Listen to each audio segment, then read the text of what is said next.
This is the Little Moments Count radio podcast, created in partnership with community radio stations throughout Minnesota. Each episode, you'll hear interviews with early childhood experts on how to support the important brain development that takes place in the first 1,000 days of life, just through little moments every day.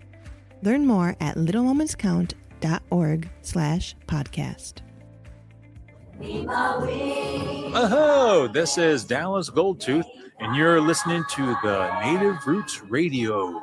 Hoka, hicha, wecha. Welcome back to Native Roots Radio presents I'm Awake, and this is Robert Pilot. This portion of Native Roots Radio is presented in partnership with Minnesota Public Radio and Little Moments Count. Little Moments Count is a statewide collaborative focused on helping parents and caregivers learn about the importance of brain development in the first 3 years of life. For more information, you can visit littlemomentscount.org. Thank you, Haley. And, we're excited to continue our partnership with NPR and the Little Moments Count to host conversations focused on early childhood development. Today, we are here with Beth Hedman-Dodds and Ashley Bunker. And I want to jump right into it and welcome Beth Ann. You've been on before. It's great to see you again. Big who. And nice to meet you, Ashley. Hoa. Hello. Thank you. Thank you for having us. We're happy to be here. Hey, let's get going on this. Beth Ann and as program manager and Ashley as a graduate of Phase 1 facilitator, can you give us an overview of the Indigenous Parent Leadership Initiative, including, what it aims to achieve in your specific roles? Yeah, thanks, Robert. We're so happy to be here. The Indigenous Parent Leadership is a program by All Nations Rise, and we're located in Bagley, Minnesota, right outside the White Earth Reservation. And I like to use the acronym IPLI. IPLI is a 23-week program specific right now to the White Earth Nation that integrates child development, leadership, democracy skills, and Ojibwe culture into a parent curriculum that helps empower the parent voice. And one of the big main components of the initiative is an individual community project. And this is their opportunity to take the skills that they have gained and bring it out into the community to create some positive change on behalf of children and families. And Ashley is a Cohort 1 graduate and is now a certified National Parent Leadership Training Institute facilitator.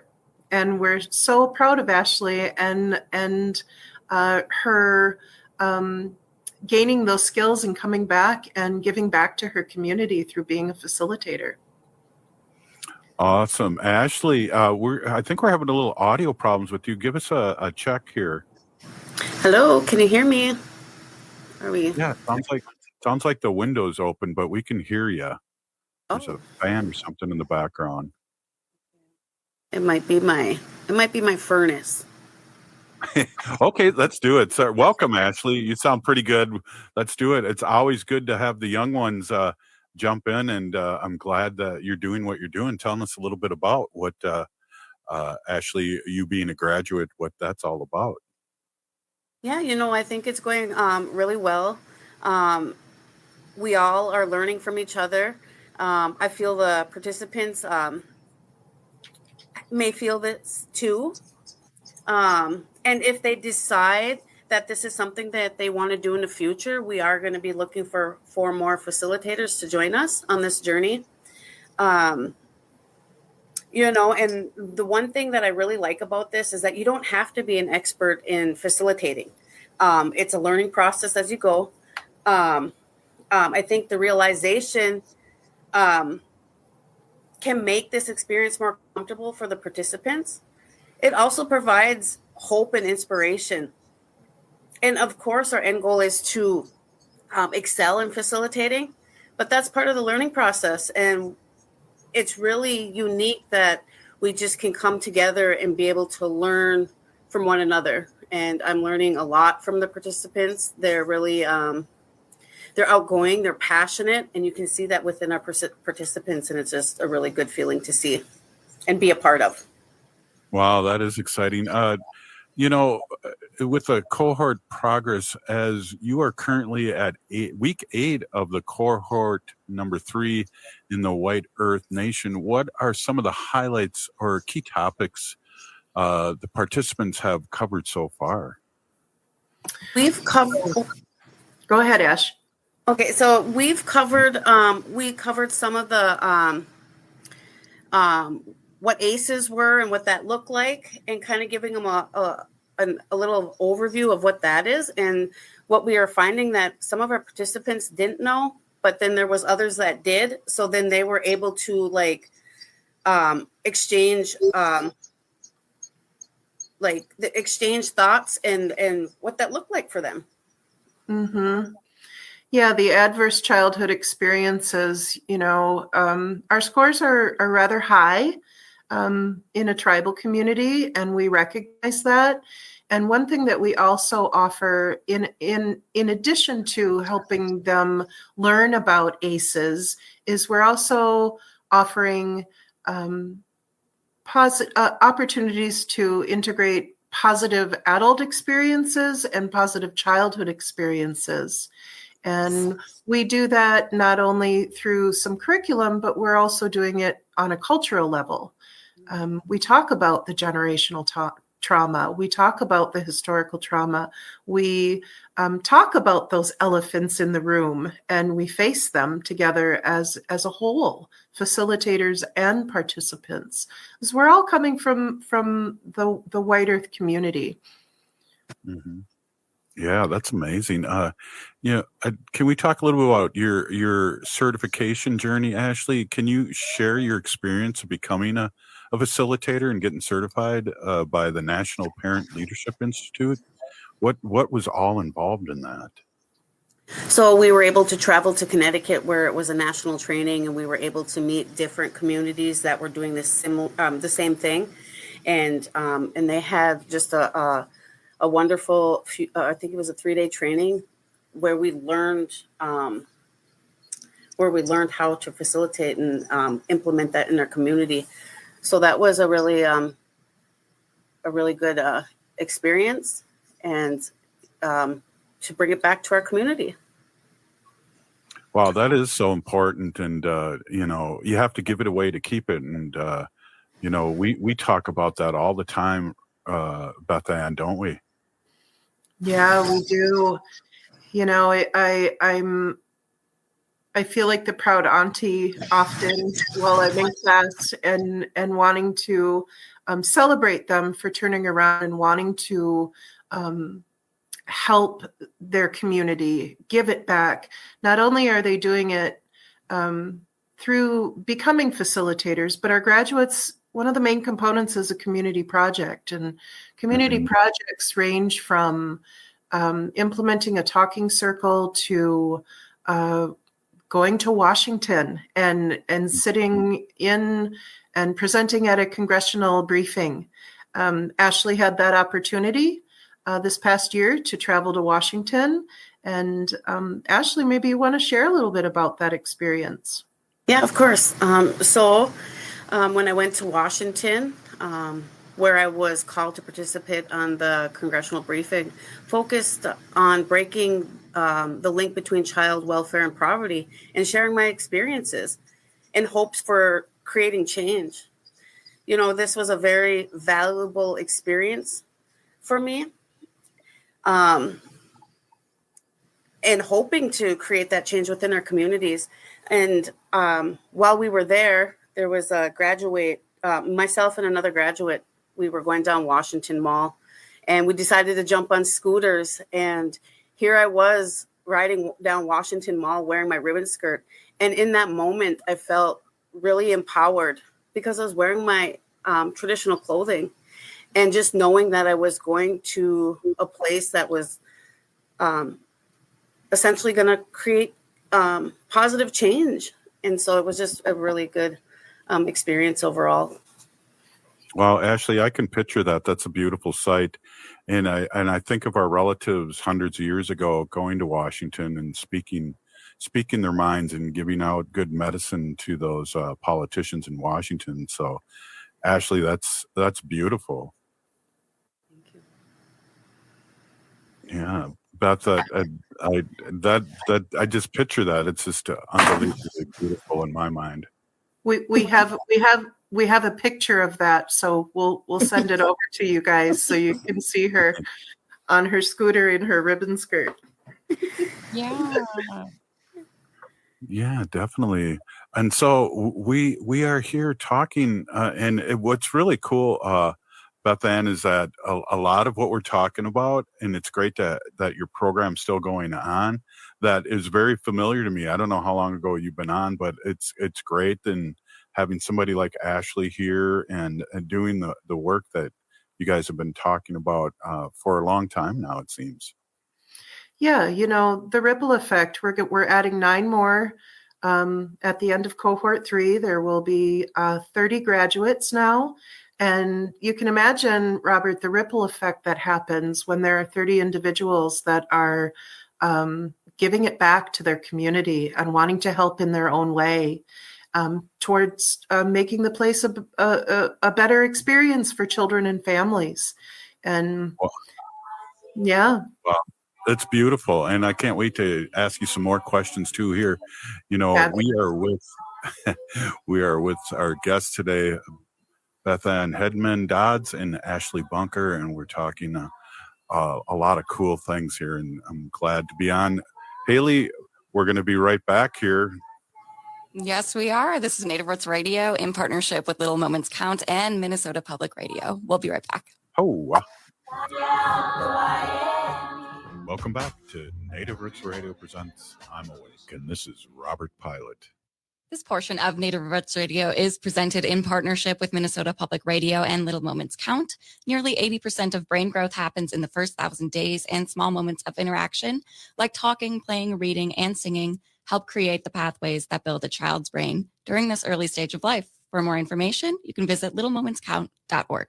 Wow. Thank you, Haley. And thank you, Beth Ann Hedman-Dodds, Indigenous Parents Leadership Initiative Program Manager with All Nations Rise, and Ashley Bunker, IPLI graduate and former facilitator.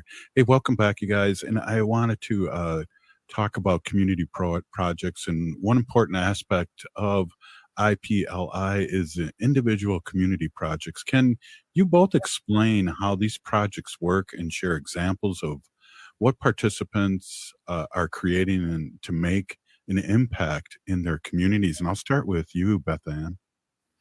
Sure. So All Nations Rise offers a $500 grant to our graduates.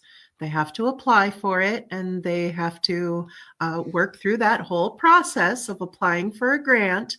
And that money goes towards their project. It doesn't go straight to the individual, but it goes to support the project. So we have had graduates use it to take classes. There are a few who have used the White Bison training and become facilitators to help with like Mothers of Tradition classes, 12-step classes, where they're coming back and they're implementing that into their communities, their villages on the reservation. We have had the money be used towards hygiene kits for individuals who are entering in to treatment on a Rule 25 with nothing on their back. One of our graduates wanted to make sure that individuals who were going that course were equipped with the hygiene that's needed to feel good about themselves. That, she was an individual who experienced that herself. And just we take some things for granted sometimes, don't we?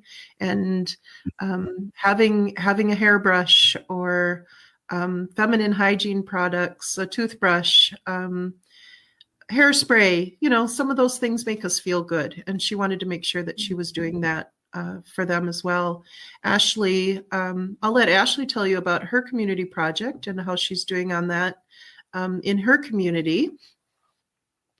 Yeah, so my community project is about Aaron's Law, and what Aaron's Law is a prevention of child sexual abuse. And what that is that I would like to implement that in our local schools. I did get a chance to present a PowerPoint to some of the school faculty and the school board in Mahnomen here, and we're just kind of figuring out where we could implement Aaron's Law, and just still working on those details. So that's part of my project that I'm working on. And what I found out during my research and calling the local schools, nobody heard about Aaron's Law. They didn't know what it was. So I feel like it's really important and crucial for our kids to start learning about those things and how to prevent and speak up for themselves if they find themselves in a situation. It's to help them bring their voices and use their voice. Mm-hmm. Yeah, a lot of time we have to educate the community. I appreciate that, Ashley. That's very powerful. Beth Ann, what is in the new Indigenous Children's Leadership Initiative, the ICLI, being introduced here in the next cohort 3, and how does that benefit both parents and children? Yeah, so we are using the Children's Leadership Training Institute curriculum, which is a division of the National Parent Leadership Training Institute. And ICLI is a component that offers children ages 3 to 12 to learn right alongside their parents. They're down the hall, but they're learning the same curriculum brought down to their level. We follow the same class format. They discuss civic topics. And then the way that we bring culture into the classroom for them is we are using Indigibox, which is our sister agency, Indigenous Visioning, created Indigibox, which is culture in the classroom, Ojibwe culture in the classroom for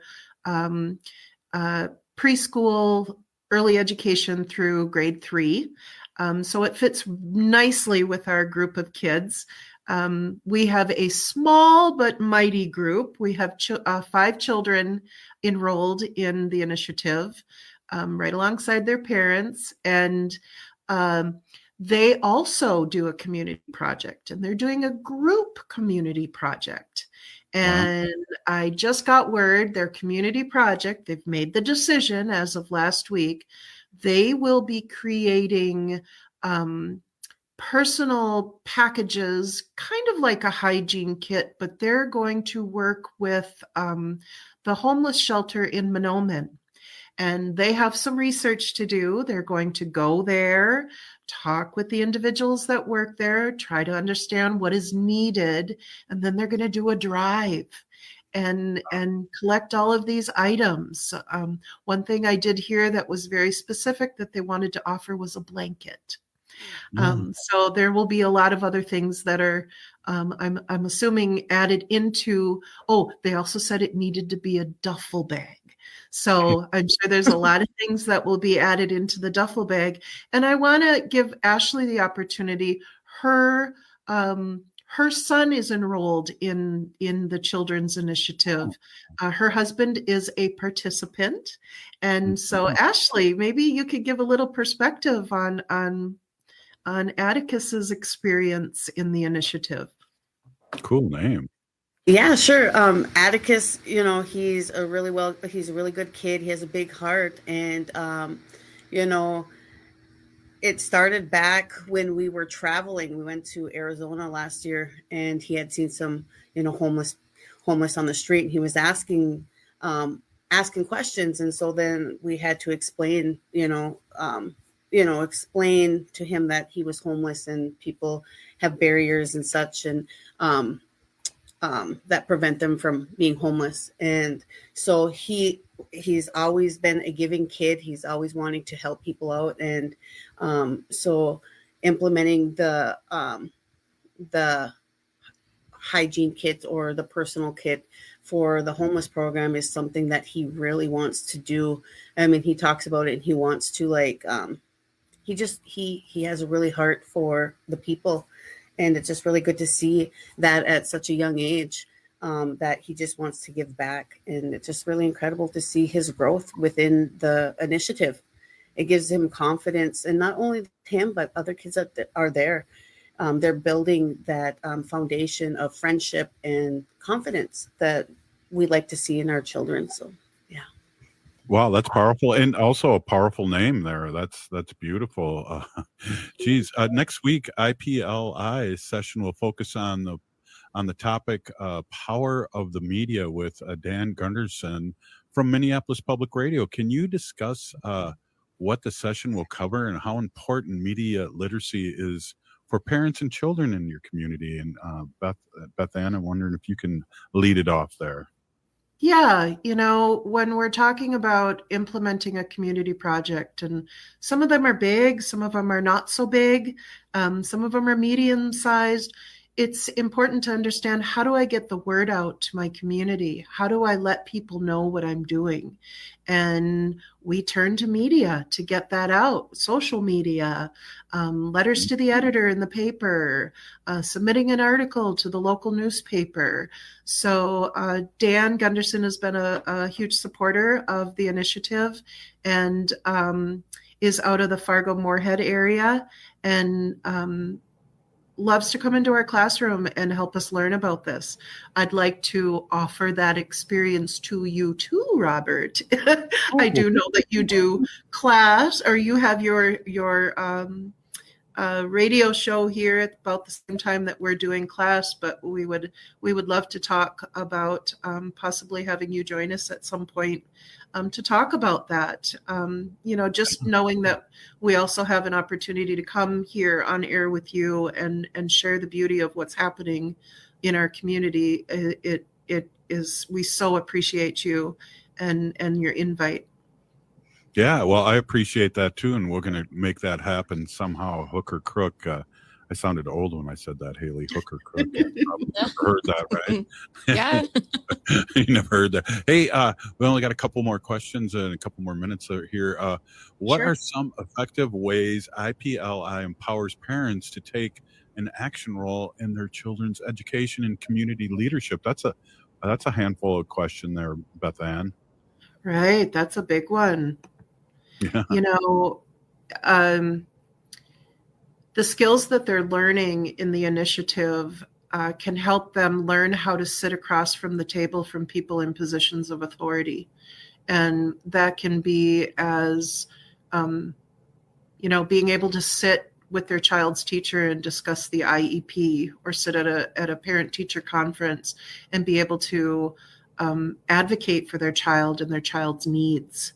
And it goes all the way to, like Ashley did, going to Washington, D.C. and advocating for policy and systems changes.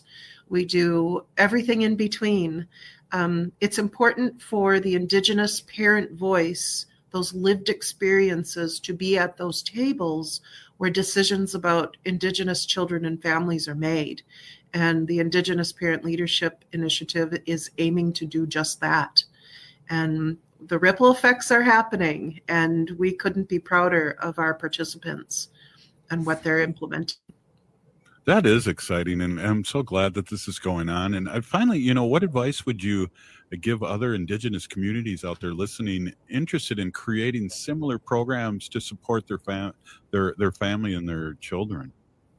Yeah, we are talking about expansion, and we are happy to share what we are doing and come into the community, the tribal communities, and talk about it and share these experiences and how we're making it work. People can go to our website, allnationsrise.com, and click on the links there to learn more. There's get in contact with me, Beth Ann at All Nations Rise. And we are also in the very early stages of exploring I'm coming down to the cities this weekend, exploring what the National Parent Leadership Institute, going across the state of Minnesota. So that's another exciting development that's happening. Great. A lot of eyes have been on us, and we're happy to share. Excellent. Beth Ann and Ashley of Big Peeny Gigi, thank you so much. Little Moments Count and NPR for facilitating this. Great to see you again. If you're listening to the show, you're part of the resistance. We are the resistance experts. We're still here. We are the seventh generation. Thanks for listening to the Little Moments Count radio podcast in partnership with community radio stations throughout Minnesota. You can find the Little Moments Count radio podcast wherever you get your podcasts and at littlemomentscount.org/podcast.